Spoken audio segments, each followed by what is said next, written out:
नमस्ते, आप सभी को स्वागत मेरे चैनल ज्ञानकल्प पे। आज का वीडियो विशेष होने वाला, बहुत खास होने वाला है।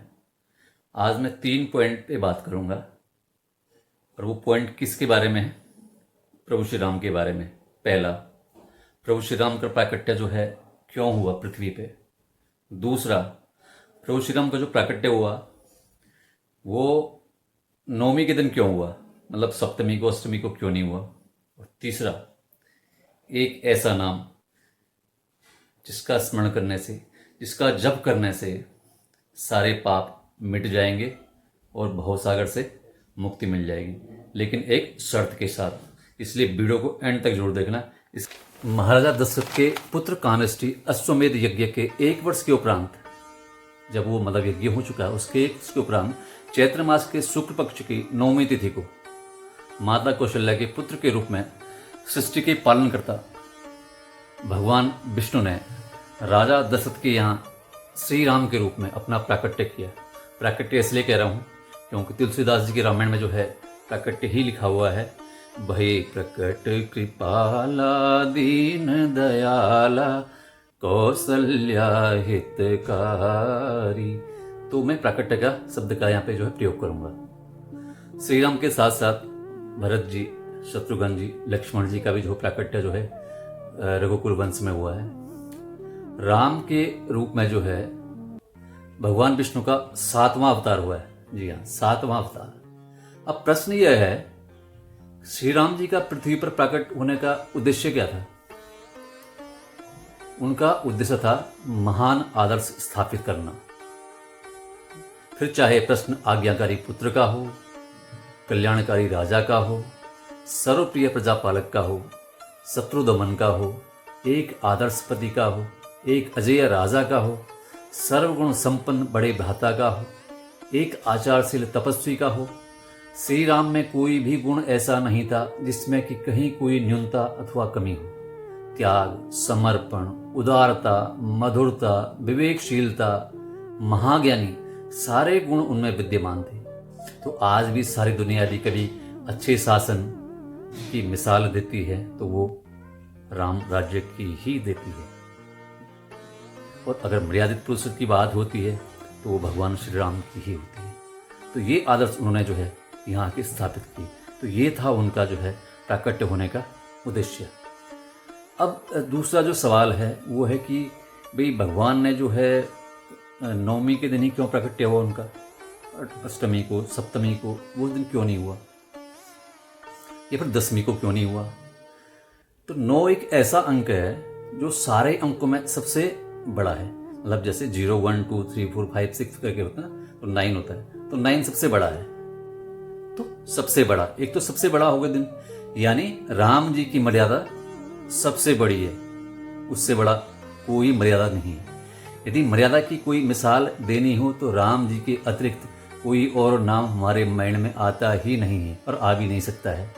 9वीं तिथि की सबसे बड़ी तिथि, इस तिथि को यदि 1 से लेकर 10 तक गुणा करेंगे तो भी जोड़ 9 ही आएगा। ये विशेष बात है, आपने कभी करके देखना। यानी 9 दूनी 18 करेंगे, चाहे 9 3 27 करेंगे, तो 2 और 7 9, 1 और 8 9। तो मतलब 9 से 1 से लेकर 10 तक गुणा करेंगे तो जोड़ 9 ही आएगा। यानी मर्यादा पुरुषोत्तम श्री राम पर अनेक घड़ियां ऐसी भी आई जहां पर वो विचलित हो सकते थे, किंतु वे अपनी मर्यादा और कर्तव्य से बिल्कुल भी नहीं डिगे। अब राम जी के प्राकट्य का समय देखो, 12 बजे का, जब घड़ी की सारी सुइयां ऊपर आकाश की ओर होती है। ये हमें क्या इंडिकेट करती है कि जब लोभ, मोह, अहंकार तीनों को त्याग कर एक ओर कर देते हैं, कौन कर देते हैं? हम लोग अगर कर दें और ऊपर प्रभु की ओर देखें, भगवान को पुकारें, तो तब हमें राम रूपी भगवान मिल जाते हैं। लेकिन उसके लिए शर्त फिर वही है कि हमारे को मोह, अहंकार, लोभ ये छोड़ना पड़ेगा, तभी प्रभु की प्राप्ति हो सकती है। जी हाँ, एक और बात खास है राम जी के प्राकट्य में, वो है प्राकट्य का महीना, यानी चैत्र या मधुमास। चैत्र को मधुमास भी कहते हैं, और अगर अंग्रेजी महीने की बात करें तो अप्रैल हो गया। तो न गर्मी, न जाड़ा, न बरसात, ये महीना इस तरीके का है। इसमें जो है न तो जाड़ा होता है, न गर्मी होती है, न बरसात होती है। नए नए फूल खिल रहे होते हैं, पौधों की नई कोपलें फूट रही होती है, पेड़ों पर नए पत्ते आ रहे होते हैं, यानी एकदम परफेक्ट टाइम। तो राम जी के प्राकट्य से लेकर निर्वाण में जाने तक जितनी भी घटनाएं हैं, उनके पीछे कोई न कोई तर्क तथ्य अवश्य है, बेवजह कोई चीज भी नहीं है। अब सबसे इंपॉर्टेंट बात, जो कि बड़े संत, धर्माचार्य और ज्ञानी लोग कहते हैं, ध्यान से सुनना बात को। सदैव सोते समय, जब आप सो रहे हों, पूरे दिन भर के काम करने के उपरांत, खाना खाने के पश्चात जब आप सो रहे हों और जब आप जाग रहे हों, सोने के बाद जब आप जाग रहे हों, एक कार्य करें। कोई बड़ा कार्य नहीं है, कुछ उठाना नहीं है, कुछ गिराना नहीं है, बस आपको सोते समय और जागते समय राम राम का जप करना है। और कितनी आपकी सामर्थ्य उतनी कर लो, 2 बार, 4 बार, 6 बार, 10 बार, 12 बार, जो भी आप कर सकते हैं उतना कर लीजिए। लेकिन इसमें शर्त ये भी है कि राम नाम जपने के बाद, जब आप सोते हैं राम नाम जब जप लो, तो उसके बाद आपने कोई वार्तालाप नहीं करना है, ये एक शर्त है इसकी। और उसके बाद प्रातःकाल सबसे पहले उठने के बाद जो है आपने फिर वही राम राम का जप करना है।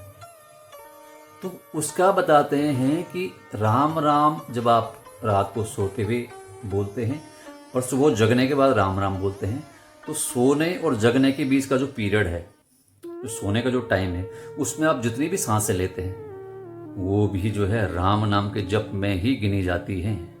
ये ध्यान देने योग्य बात है। एक आम आदमी जो है 8 घंटे की नींद लेता है, तो आधे घंटे में कम से कम भी जो है वो 7200 बार जो है सांस लेता है। तो आपके बिना बोले ही 7200 जप हो गए राम राम के।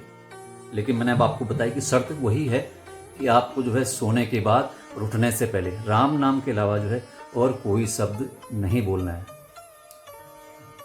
अगर आप ये कर लेते हैं तो पाप से भी मुक्ति और भवसागर से भी मुक्ति मिल जाएगी। जानकारी कैसी लगी कमेंट करके अवश्य बताएं। बहुत जल्दी एक नए सब्जेक्ट पर नए वीडियो के साथ आपके सामने फिर आऊँगा। तब तक के लिए नमस्कार। जय श्री राम।